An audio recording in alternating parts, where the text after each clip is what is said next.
सत्य को खोजने वाले आप सभी साधकों को मेरा प्रणाम।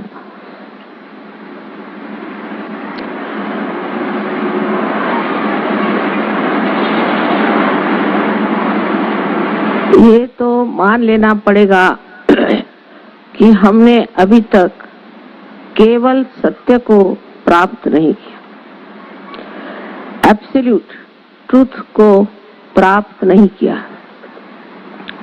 नम्रता पूर्वक इस बात को अगर हम मान लें कि हमने अभी तक उस केवल सत्य को प्राप्त नहीं किया जो सबके अंदर एक ही तरह की भावना, विचार और संवेदना प्रस्थापित करता है।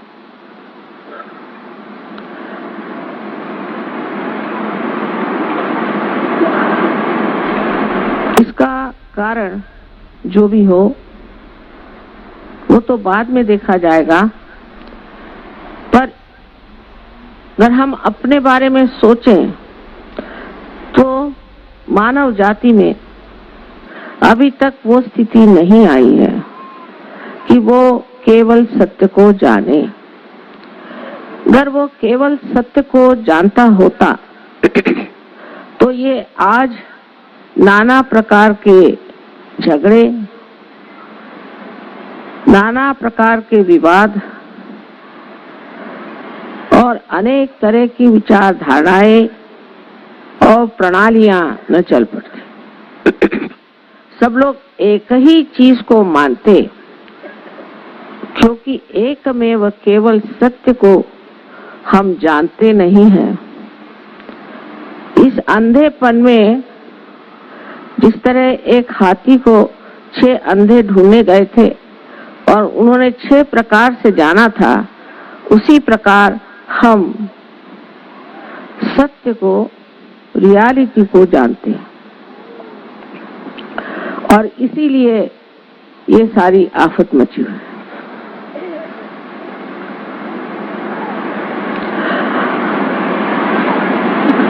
किस किस तरह के हमारे सामने प्रश्न है जिसका हल सब सोचते हैं, कोई नहीं। जैसे कि हमारे यहाँ आजकल वातावरण की दूषित इकोलॉजिकल प्रॉब्लम है, पॉलिटिकल प्रॉब्लम है, इकोनॉमिक प्रॉब्लम है, फैमिली का प्रॉब्लम है, व्यक्तिगत हमारा पर्सनल भी बहुत सा प्रॉब्लम है, शारीरिक है, मानसिक है, बौद्धिक है और आध्यात्मिक भी। सबके लिए एक एक प्रश्न ही है। जीवन एक प्रश्न हो गया। इस प्रश्न का हल जब हम बुद्धि से करते हैं तो शब्द के जाल में फंस जाते। विचारों से जब हम किसी चीज को सुलझाना चाहते हैं तो और उलझ जाते हैं, क्योंकि विचार जो है धीरे धीरे नई नई इमारतों का सर्जन करते और उस इमारतों में हम लोग खो जाते हैं। ये भ्रामकता इस कलियुग की विशेष आशीर्वाद रूप एक दान है और ये भ्रामकता प्राप्त होने से ही आज मनुष्य अंधेरे से उठना चाहता है और प्रकाश को प्राप्त करना चाहता है, क्योंकि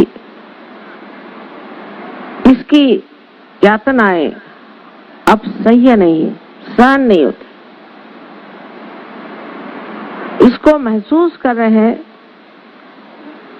और सब लोग चाहते हैं कि किसी तरह से इस दुर्धर जीवन से किसी ऐसे जीवन में हम परिवर्तित हो जाएं जहां ये सब चीजें हम एक नाटक की तरह देख सकें।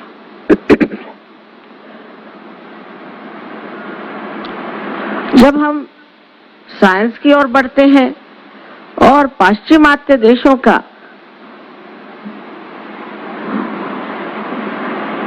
प्रगल्भ होना उसकी प्रगति होनी हमारी आंखें चकाचौंध कर देती है, लेकिन जब आप वहां जाकर देखते हैं तो आप हैरान हो जाते हैं कि हम लोग इनसे बहुत ज्यादा सुखी हैं। पता नहीं इस भारतवर्ष की क्या, इस योग भूमि की क्या देन है कि अभी तक हमारे यहाँ इस तरह की बीमारियां, कि कहा जाता है अमेरिका में थोड़े साल बाद 65% लोग किसी न किसी गुप्त रोगों से पीड़ित हो जाएंगे।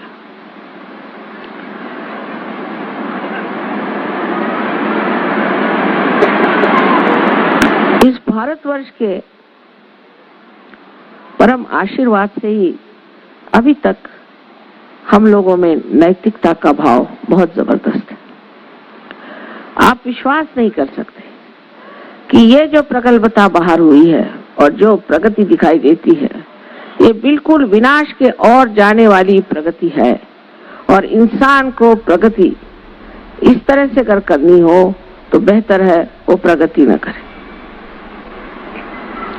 इसके बारे में पिछली मर्तबा मैंने आपसे बताया था कि किस प्रकार ये प्रगति बढ़ रही है। लंदन शहर में हर हफ्ते 2 बच्चे माँ बाप मार डालते हैं। तो ऐसी जगह कैसे लोग रहते होंगे ये आप समझ सकते हैं। और भी बहुत गंदी बातें बच्चों के साथ हो रही हैं जिसका आप लोग अंदाज ही नहीं लगा सकते, आपके दिमाग में भी नहीं आ सकते, आप सोच भी नहीं सकते, क्योंकि आपकी अभी तक इतनी प्रगति नहीं हुई है।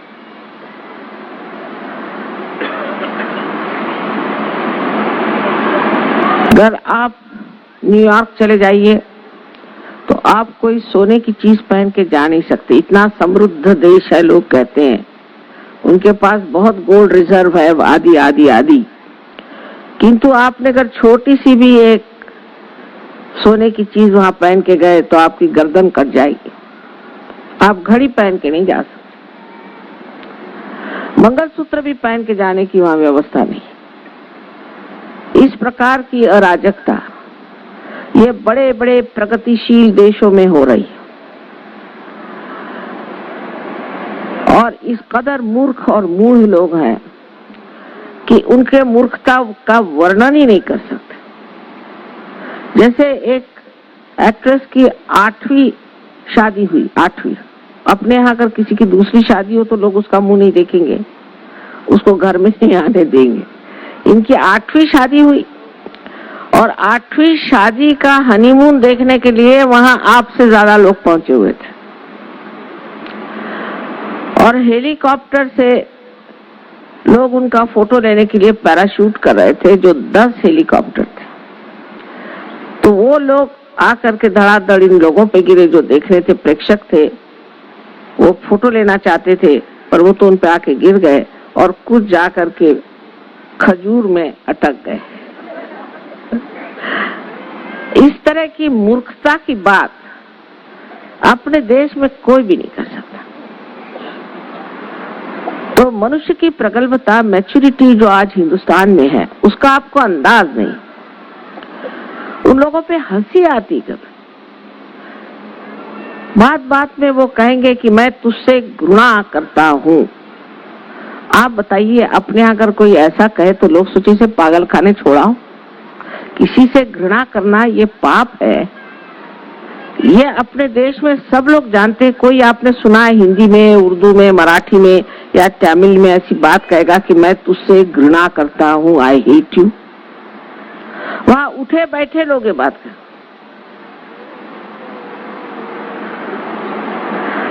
इन लोगों में कौन सा कल्चर है, कौन सी संस्कृति है, मैं आज तक समझ नहीं पाया। और इस कदर गंदगी के और बढ़े चले जा रहे हैं। किसी भी तरह की नैतिकता की वहां बात नहीं कर सकते, ना कोई समझ सकता। 90 साल के सिनेमा एक्टर और एक्ट्रेस शेक डांस के लिए निकले, टेलीविजन पे दिखा रहे थे वो मोटर से उतरते वक्त ही शेक कर रहे थे। मैंने कहा भी आगे कौन सा शेक डांस करने वाले। इन लोगों की जो दुर्दशा है वो अगर आप वाकई एक साक्षी स्वरूप होकर देखें तो समझ लेंगे कि अपनी देश में बहुत बड़ी प्रगल्भता है। बेवकूफी की बातें अपने यहाँ कोई नहीं कर सकता, और कोई करे तो उसे फौरन लोग ठिकाने लगा देते हैं। थोड़ा बहुत असर आ गया। वैसे तो बेवकूफों की कमी नहीं गालिब, बंडूंडे हजार मिलते हैं, पर अगर हिंदुस्तान में 1000 मिलते हैं तो बाहर करोड़ों मिलते हैं। और ये प्रगल्भता होते हुए भी हम लोग भी किसी और चीज में जकड़ गए, और उस जकड़न के कारण हम लोग भी नहीं उठ पाते उस सत्य की ओर जिससे हमें प्रकाश मिलने वाला है।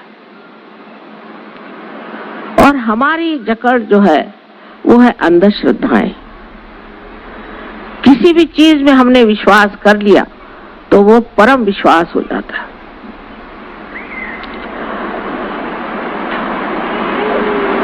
किसी पर विश्वास करो या न करो, जब तक आपने किसी चीज को खोज नहीं निकाला तब तक किसी को विश्वास करने से भी कुछ लाभ नहीं, और विश्वास नहीं करने से भी कोई लाभ नहीं। तो जब हम सत्य की खोज पे निकले हैं तो पहले जान लेना चाहिए कि सत्य क्या है। इस सत्य को भी अगर आप देखें तो हर एक धर्म में कहा गया, किसी भी धर्म में खराबी नहीं। आप इस्लाम को पढ़िए तो सोचिएगा कितना उत्तम धर्म है। आप हिंदू धर्म के बारे में पढ़ें तो कहेंगे कितना उत्तम धर्म है। सिखों का धर्म कितना उत्तम है, बुद्धों का धर्म कितना उत्तम है, जैनियों का धर्म कितना उत्तम है। लेकिन ये सब उत्तमोत्तम सारे जो पुष्प एक अध्यात्म के वृक्ष पे आए थे वो आज सब ने तोड़ लिए हैं, और हर एक इस टूटे हुए, मुरझाए हुए, मरे हुए फूल को मेरा ये करके झगड़ा कर रहा है।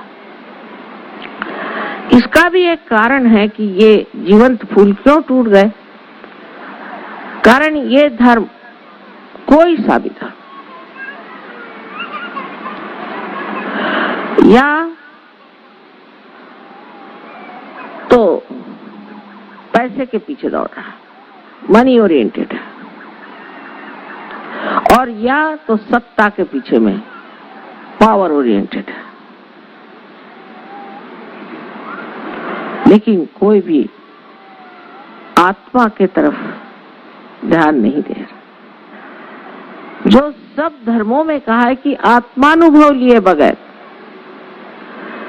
आप जान ही नहीं सकते कि सत्य क्या है। यहाँ तक कि महावीर और बुद्ध ने तो परमात्मा की बात नहीं की, वो निरीश्वर बात पे आ गए कि छोड़ो परमात्मा को, पहले तुम अपना आत्मा जानो।